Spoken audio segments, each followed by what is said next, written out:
everybody. Aaron Hendon with Christine and Company. Welcome back to the blog. Today, a short video just to point out what happens if you get swept up into sort of the hysteria around the market, okay? And start planning your actions around the hype. Because this kind of headline is pretty standard. You wake up in the morning, you read Facebook, you see this headline. You see this headline.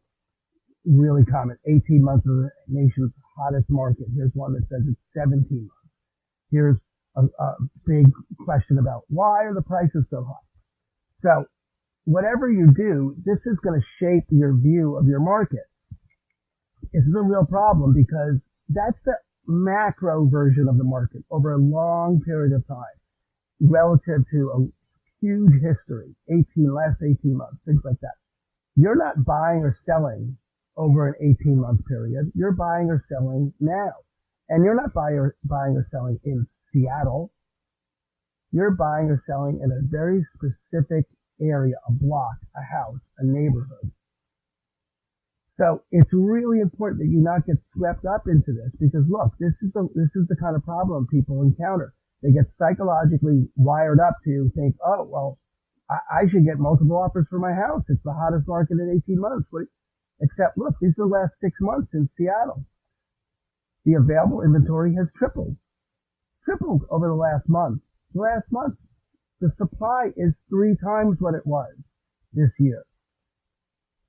3 times, that's going to impact your housing price. And if you're swept up in this kind of hype, you're going to be upset, disappointed, or you won't even be shopping now when in fact, you should be shopping now. If you're going to buy a house, this is a fantastic time to be looking to buy a house. And if you were waiting for summer to sell your house, this is why that's a problem. You want to sell in December, January, February when no one else is selling. You're going to sell in June, July, August. You're going to have a lot of competition. That's just how it is. Okay? So you can either believe the hype, get swept up in it and wind up disappointed or frustrated, or talk to your local professional and find out what's actually happening in my block or my neighborhood, what's actually happening with my house, what's happening with where I want to buy, when I want to buy.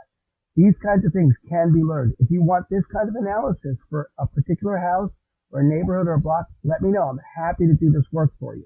All right. Thanks so much. I hope this was useful. Have a great day.